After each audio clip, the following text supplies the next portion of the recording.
hang around town pretty late. I spent the week thinking about our next day. It was easier then, so much easier then. Or like that time I picked you up outside of school. You said, screw my dad, I make my own rules. It was easier then, so much easier then. Take me back to... Hi guys, how you doing? Welcome to my channel. My name is Anne if you don't know me, and on this video today I want to just take stock of the year 2020. It's just been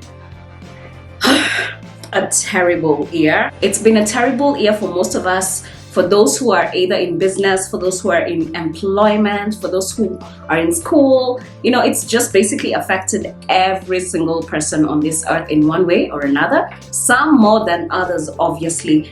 I just wanted to share how mine specifically has been, or how I've been affected by it. I know thankfully it's now the end of that year. We're now officially in 2021, but I feel like I also genuinely learned so much from that year, and I just wanted to take stock of how my 2020 had been. And for me, honestly, 2020 began with so much psych that I've genuinely never had before for any other year. I was so pumped to start the year. I'd spent so much time on self-reflecting what it is that I want, what I want to achieve.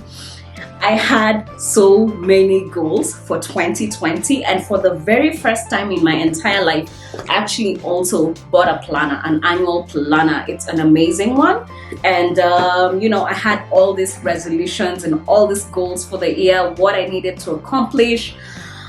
And it's true what people say about you plan, but God laughs. Because if there's a year that I had plans, was this specific year 2020. There also were some positives that came out of this, and I want to outline the positives and the negatives that came out of all this 2020 experience. And let me just start actually with the negatives. This year has been the worst financial hurdle that I've ever actually faced. I felt like my finances just took a dip. And where are the savings that you usually have when you actually need them? That's the time you barely have enough. And so it was scary, but we survived, we moved. And now more than ever, I'm so grateful to have a roof over my head, to have food, to have, just basically the things that you've always taken for granted. Suddenly, it's now a reality that you actually need to actively make sure that you pay those things. It's been basically survival mode. That's one major negative that obviously has happened to me in 2020, as well as so many other people. The second thing would be traveling. I'm a lover of travel, but for this whole 2020, I never, not once, traveled outside Kenya or even locally. I was actually bound in Nairobi, both by default, because hello, where you going, you can't get, there aren't even any flights operating for a fraction of the time. And even if they did, I didn't want to risk it, And so it's by default. Even if I wanted to travel, I could not, because the world has shut down. There are restrictions of travel all over. So that's by default, but also by circumstance, because what money are you going to spend traveling rather than making rent and making food, The other negatives is, of course, the massive loss of lives due to COVID-19. We've seen people who've been affected, and it's still a scary thing. You're scared for yourself, your friends, your family, especially the older people. So to an extent, I was kind of restricting my movements or being very intentional in who I'm surrounding myself with. Even I, young as I may be, or maybe not so young as I may be, but I still had to be a little bit more cautious, and more so when especially you're going to meet with people who are maybe of my parents' age, because obviously they were more vulnerable. There's a little bit of isolation, and of course that brought a little bit of loneliness. And I remember I could not even see my friends and family for a few months, And those are the top 3 negative ways in which I was genuinely affected in 2020. And as much as they're just 3, they're the 3 one of the most important or impactful ways that you can actually get negatively affected in your life. But if I'm being very honest, there are actually more positives that I actually got from 2020. The first thing was that my mental and emotional health has never been better. The truth is, I guess maybe because I'm always just working, and I think the nature of my job tends to have a lot of pressure, a lot of deadlines, and a lot of responsibilities. I also probably had a lot of work-induced stress. And even though I used to get like a week or 2 weeks leave, it was never enough. It was so not enough. And genuinely, for the first time, I was actually able to breathe. I was forced, the whole world around me, my whole industry was forced to stop and breathe. And much as I didn't know my way forward, I didn't have direction as to, how to make things, ends meet and whatnot, genuinely, I had still mental clarity. Weird enough. The second thing is freedom. Guys, I love freedom. And I just didn't realize how much I love it until I actually had the opportunity to wake up and plan my full day as I wanted or needed to, not as what was required of me. And that brought me so much joy, it's unbelievable. And I remember right from the onset, from March, I had like a daily schedule, incorporated fitness, health, studies, work, and so many other things. And it honestly brought some source of joy that I felt was actually much needed. The third positive outcome that I actually experienced was actually health. From the end of January, I actually made a conscious decision to improve on my health and, just sort out things that I knew I needed to. And once I made that move, I actually really appreciated health and I started not taking it for granted. I started embarking on a fitness journey. I was actually working every single weekday for 1.5 hours and my health improved, my fitness improved, my flexibility improved, and I could just listen to podcasts and audiobooks while doing my either morning or evening walks. And it was amazing. And sometimes when it was raining or maybe I could not go out, I just did some cardio exercises at home and I loved it. However, that only lasted like 4 months, and come June, July, I took a back seat. And for the last 6 months, I've not been exercising. So I don't know if that's a positive, but the fact that I still experienced it, yes, it's still a positive. And while I was on that fitness journey, I also managed to shed off a little bit of weight. It was a positive because honestly, I ended up losing 11 kilos while everybody was so stressed adding weight during COVID. I actually was busy losing weight and I ended up losing 11 kilos. Only for July to now start gaining it all back, and I ended up gaining 7 kilos. Not proud. But either way, I still managed to lose those 4 kilos as opposed to in 2019. The other positive was actually my hair journey, and I had gone natural even before COVID-19. However, thankfully, being natural meant that I could actually take care of my hair from home. Guys, believe it or not, I can actually do box braids on my own hair, and they're actually amazing, like really, really good, neat box braids. And I actually also learned to do cornrows, so I would cornrow my own hair and actually lay the wig, so I didn't actually need to go to the hair salon. And in some earlier years, I'd actually invested in DIY self-grooming stuff, just because sometimes when you travel for long periods, or when you're not within Africa for extended periods of time, you actually need to either learn to do your own hair or you get to pay a lot of money for other people to do it, and that's why I learned how to do it.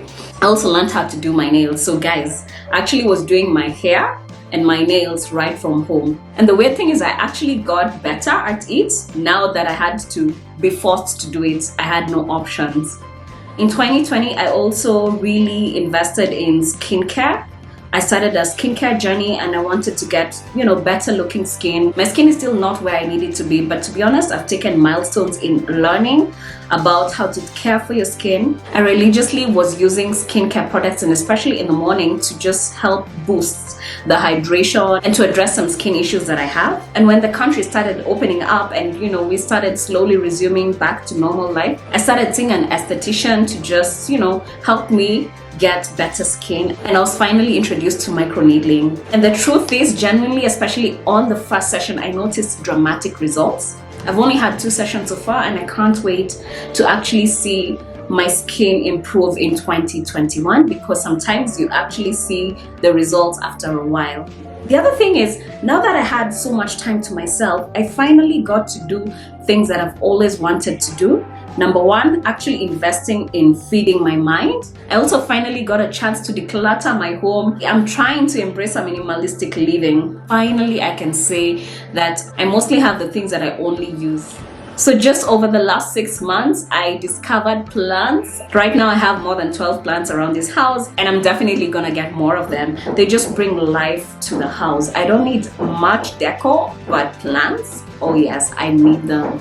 I also discovered pets, and this was actually by error, and I actually discovered it this December. So the thing is, I adopted a cat with the intention of gifting my friend who is a cat lover, and I thought that would be the absolute most wonderful gift because she's always wanted a cat. She's been postponing getting one, and I felt like that's definitely what I need to get her because I know her so well and I know just how much to be into her. Problem is, however, I got the cat 6 days before her birthday and I didn't want to ruin the surprise by giving it to her earlier. So I decided to keep her, the cat, up until her birthday. I didn't actually account for the fact that I would literally get attached to the cat.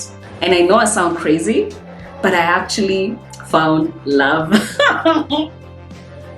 This is my little fur baby, and as you can tell, she's so playful, sometimes very cuddly, sometimes not.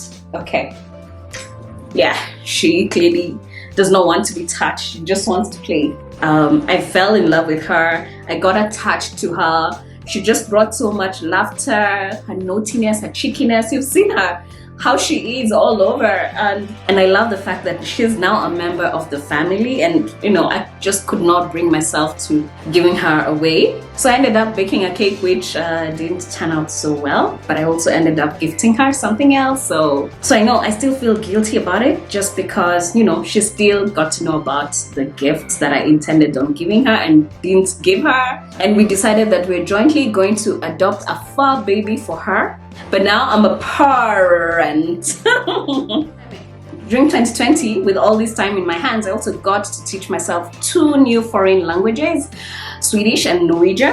So now I can speak English, Swahili, Kikuyu, kind of, French, un peu de français, a little bit of Swedish, and a little bit of Norwegian. How cool is that? So now which new language should I learn for 2021? What do you guys think? Comment down below. I'm thinking Spanish. What do you guys think? In 2020, I also tried to improve my journaling skills. I would try on a daily or at least a weekly. Sometimes I failed at it, but I would try to journal as much as I could and mostly say like, what have I accomplished today? And yes, it's true, from May-ish, I've genuinely kind of just taken a backseat. Don't we all do that? Don't we just set resolutions and then come May or maybe earlier, we start like, you know, taking a backseat on all those? So that's exactly what happened to me in 2020. I started with so much psych, and I even thought that despite COVID, I'm still going to achieve whatever I needed until reality struck, and I'm like, you know what? It's just not happening. And that kind of discouraged me. I even stopped journaling for a bit, for actually, not a bit, since May, I've genuinely not been journaling.